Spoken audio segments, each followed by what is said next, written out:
Welcome to another exciting edition of American Warrior Radio, the place to be for news, notes, interviews, and current events for all issues military and veteran related. If you or someone you know has ever worn the uniform of the U.S. Army, Navy, Air Force, Marines, Coast Guard, or National Guard or Reserves, you've come to the right place. American Warrior Radio, right here on the Talk to Me station, AM 1300 WMEL, and online worldwide at 1300WMEL.com, sponsored by AVET Project. Folks, you know this program is all about supporting our troops and their families, both past and present. So please, get comfortable, grab a cup of coffee, maybe a glass of iced tea, because Glenn, it's the first day of summer. Wow! And a notepad and a pen, because we're always efforting to bring you good information that you can use and share with others. With that said, let's roll down the runway and get this show off the ground. Y'all know me. My name's Garen Cohn. I'm an Air Force veteran, a retired legal advocate for veterans, and founder of AVET Project. But you also know, those frequent listeners of you out there, that I never fly through the airwaves alone. Good morning, I'm Glenn McGuffey. I'm retired from the Air Force and also retired as the former manager of the Brevard County Veteran Services team for 22 years. I'm thrilled to be here as usual on Saturday to provide you with great information that is good for veterans, their families, and friends. We'll talk about some benefits, and we're going to talk about programs that'll be available. Stick around with us. Don't go anywhere. Get that pen in your hand. That's right, because we have a jam-packed show for you. As we always do, we've got an in-studio guest that we're going to get to here in a minute. But you know what? Let's start things off with a 920th Rescue Wing Runway report.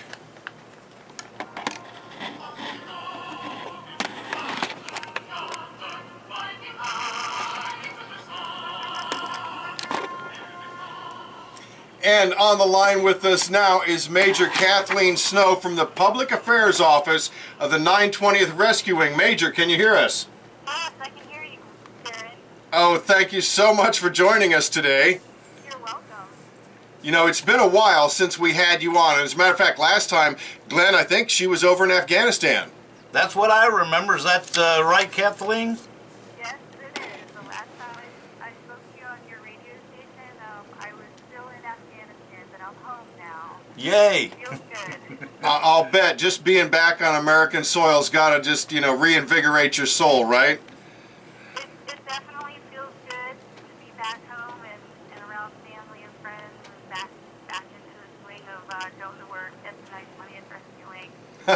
Well, before we get into some specifics, because I do want you to share some of what your deployment had in store for you, can you give a little brief bio to our listeners that maybe didn't catch that particular episode? Oh, sure. Like, where were you born and raised? I was born and raised in the Steel City of Pittsburgh, Pennsylvania. Hooah! Go black and gold. Steelers! And then I've been at the 920th Rescue Wing for about the last 8 years as the Chief of Public Affairs. Which is an important position, and your degree, is that in journalism? I forget. Yes, I studied journalism and communications at Robert Morris University. Graduated cum laude. Thank you, yep. And so you parlayed that. How many years you got in the service now? Well, I have quite a bit because I joined the military right out of high school. I was actually delayed enlistment. I joined before I graduated. So I'm gonna age myself now. So I have 29 years. Well, congratulations, Major. And Glenn, that means she's a Mustang. That's right. So, That's right.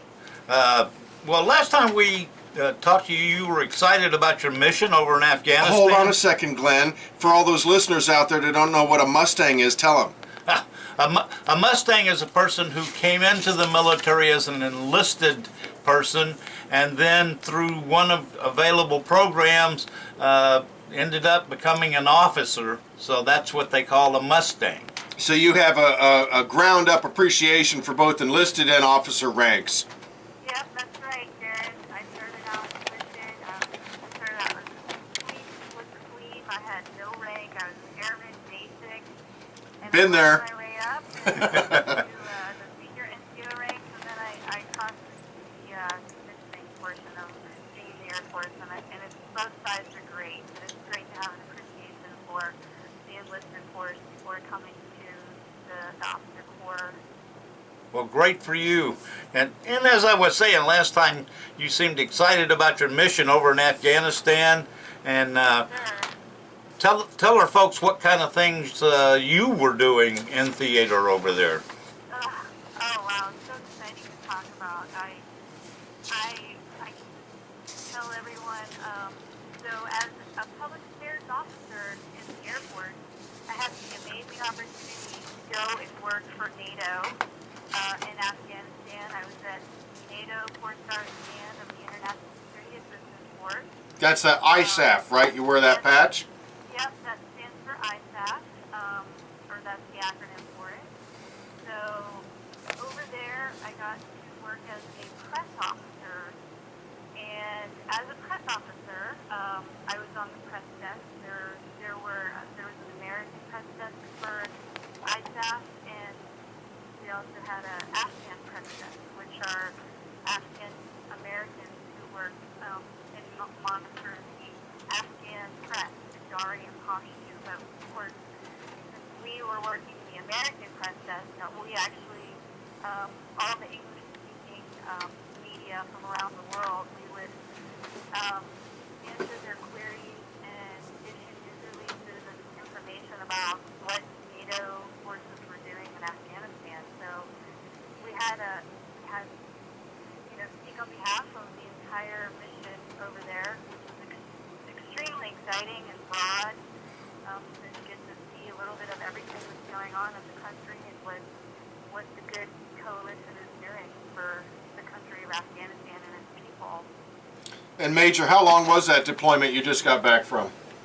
Well, I've been back for 2 months now, and the deployment, while it was 6 months, they had to send me to I had to go to a month of NATO training before I left, so that I could get some deep understanding and awareness of how NATO operates and does things. And before that, I had to get brushed up on my combat skills training, so I did a month of that at Fort Dix, New Jersey. So altogether, it was about 8 months.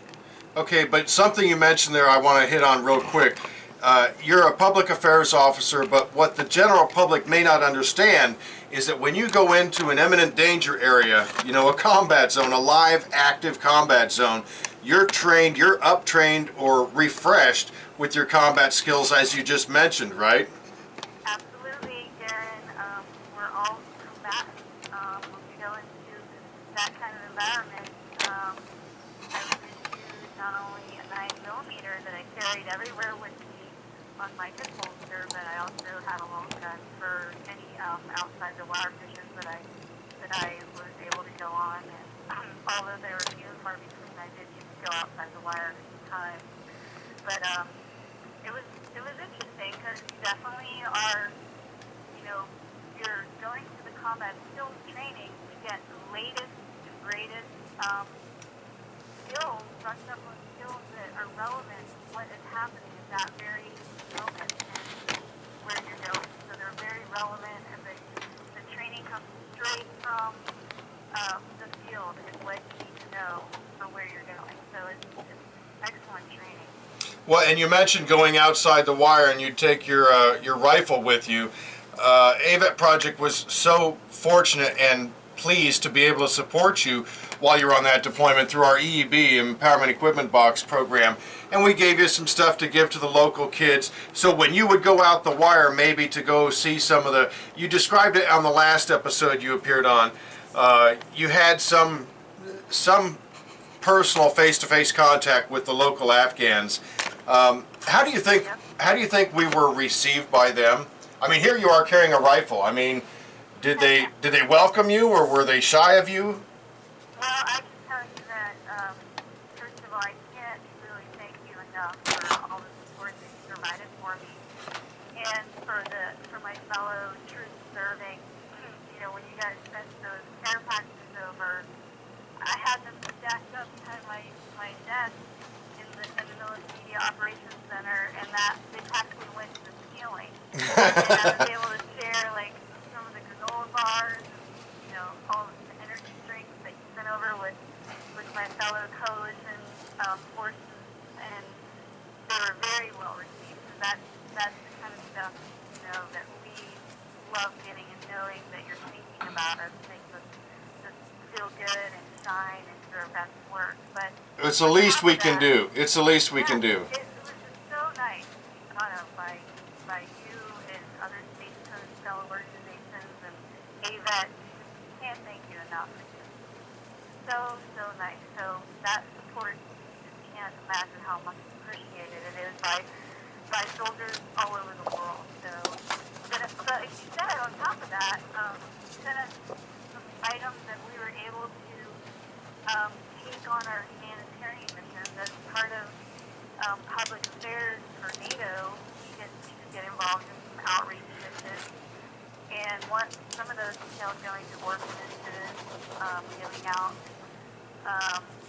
whatever we get. And in this case, we had some food and gently used clothing, and coats, and shoes and boots and stuff like that. So, and also we had some interaction with the Afghan Scouts, which a lot of Afghan Boy and Girl Scouts are orphans over in Afghanistan, so we were able to interact with them. And were we well received? I can tell you a resounding yes. Oh, that's good to hear. The Afghans, when you show up with weapons, they're kind of used to that, and they expect it. So they know that you're protecting yourself and them against any threat. So yeah, absolutely, they're welcoming. In fact, the first humanitarian outreach event that I went on was to the Afghan Scout compound up in the mountains surrounding Kabul, and when we showed up, it was Thanksgiving.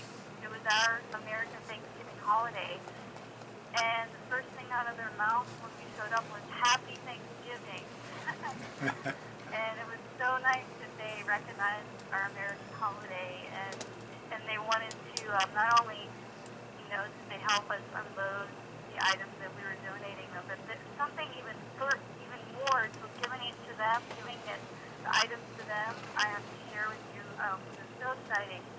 But they put on a show for us to demonstrate the skills that they learned as a gift to us. But the really cool thing about some of the items that we donated to the Scouts was not only did the Scouts use them because they're in need, but they're always in need of donations to help further their program and their training. They teach their Scouts so many great skills, but they go out and they further the community outreach efforts to areas where we can't even get to, where there's a huge Taliban presence where they can get to more easily, and they give them to the poorest of poor people. I remember them taking some of the items to people that didn't even live in houses; they had to live in caves. And it was just such a good news story, because the Scouts were learning how to give and do community outreach to their own people that were in even more need than they were. So. And Major, if the listener out there wants to find out a little more about this, did you take some video, or is there some storylines and stuff available that they can look at on the net? Actually, yeah, I did write a story about it. It's on the ISAF website. I believe it's isaf.nato.mil, something like that. You can Google the ISAF website, and you can probably Google the Afghan Scout story, and also Afghan Scouts have their own page where they posted the story. They have a website, and they also have a social media site, so you can find that story online. Excellent. Excellent. Well, that's some wonderful stuff you're talking about there, and shows some of the positive effects of our deployment and what you and the troops, as it were getting accomplished over there. Now, if I remember, you were there when the elections were upcoming. Did the outcome of that come as what you expected, or different? Actually,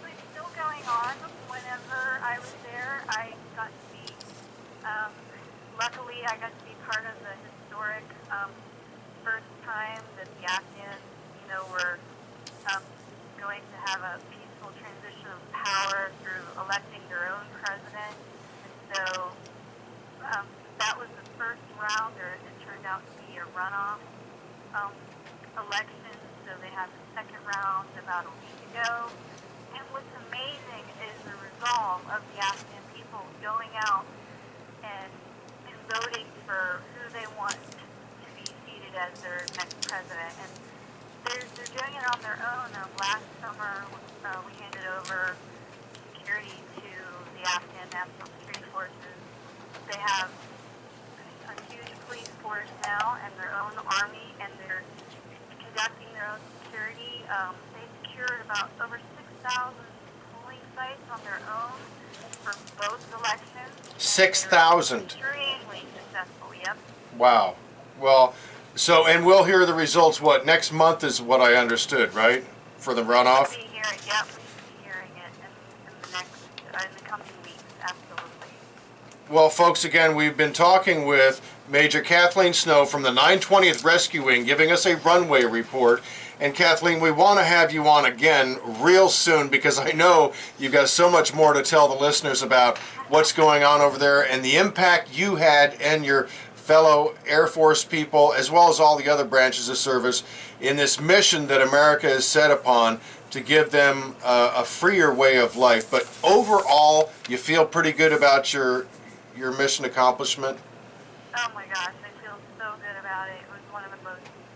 It was the most rewarding experience of my life. And you've had a few, and folks, if you want to check out some more biographical information on Major Snow, you can go to the 920th Rescue Wing site. There's a little capture bio there. But Major, thank you again so much for your continuing service, nearly 30 years now. And to heck with dating yourself. You're a lovely woman, and we appreciate all the hard work you put into it, and for joining us on American Warrior Radio. And I also know that you're going to continue to help us with your staff. You've got a crackerjack team there at the 920th Public Affairs. Tech Sergeant Dean, he's been wonderful in your absence. And we want to keep this 920th Runway report rolling. But thank you again so much. You're so welcome, Darren and Glenn. It's great to be on your radio station. I'd love to come back, and I want to wish everyone a happy summer today. Awesome. It is first day of summer. So thank you again, Major. You have a great day. You're so welcome. Take care. You bet. Glenn, it's always great to hear from the field, and that's what we were just talking with. Oh, absolutely, and certainly you're not going to read this stuff in the newspapers. Nope. Nope. But we got to get on a hot topic while we've still got a couple minutes in this first segment, and we're not going to do it justice, so understand that we will have a subject matter expert from the VA come in and elaborate on this. But Glenn, AVET Project and Kim Cohn have been barraged for requests of information on a very important and specific program called the Caregiver Post 9/11 Vet Program. Can you give us, as you always say, a high side pass? Well, first off, it doesn't apply to every family. There are specific ground rules, and first off, the veterans eligible for this program are those who've sustained serious injuries, need personal care services that they can't, for adult daily living activities that they can't do for themselves, and then it consists of a monthly stipend, travel expenses, access to health care insurance for the caregiver, mental health services and counseling if needed, comprehensive VA caregiver training provided by Easter SEALs, and respite care. And respite care is where the veteran can go into usually a VA nursing home facility for like a couple of weeks, and the caregiver can get some time to themselves, and that's usually very important in these kind of situations. So it was all originally constructed under the Omnibus Health Services Act of 2010, so it's been around a while, but it hasn't been fully utilized even still. Well, that's right. And when you mentioned the injuries, serious injuries, it's important to note that it can be a psychological injury. that has impaired one of our service members. Oh, absolutely. And as long as it's related to battlefield on the post 9/11. Yeah, and basically those eligible are a spouse, a son, a daughter. As a caregiver, you mean? As a caregiver. So, and again, this applies to seriously disabled veterans. I'm looking at the list now. It's a son eligible for potential eligibles are spouse, son, daughter, parent, step family member, or extended family member, or someone who lives with the veteran in their home full time. Over the age of 18. That's Over a the age of qualifier. 18, good point, and the veteran has to appoint this person and say, this is who I want to do this, and tell them what the benefits are. High side pass again. Okay, if you enroll in this, the vet has to already be enrolled in health care and probably have compensation issues related to service-connected disabilities, but the caregiver, him or herself, is going to be provided a monthly stipend, travel expenses, access to health care insurance themselves, probably through Champ VA or some affiliate, mental health services and counseling, comprehensive VA caregiver training, which is important, and respite care. And I just want to touch upon, because we're almost to the bottom of the break, that it's a $1,600 monthly stipend on average. It's a calculated sum based on how many hours you can put towards the care of the veteran. So right. it's a medical determination. How much care is needed. Exactly. It's a medical determination. So I can't sit here and say it's going to be $1,600 a month. It is case specific. Yeah, case by case. So, but don't let that push you away from applying for the benefit. Folks, we have got a lot more on American Warrior Radio. I told you it's jam-packed from the top of the show. When we get back, because you ain't going anywhere, maybe you can go refill your iced tea cup or get a new cup of coffee, but we want to see you back right after the break because we've got a special guest in studio that's going to share some incredible information about himself and programs he's involved with and opportunities for you. So don't go anywhere. American Warrior Radio is going to be screaming right back at you right after the break.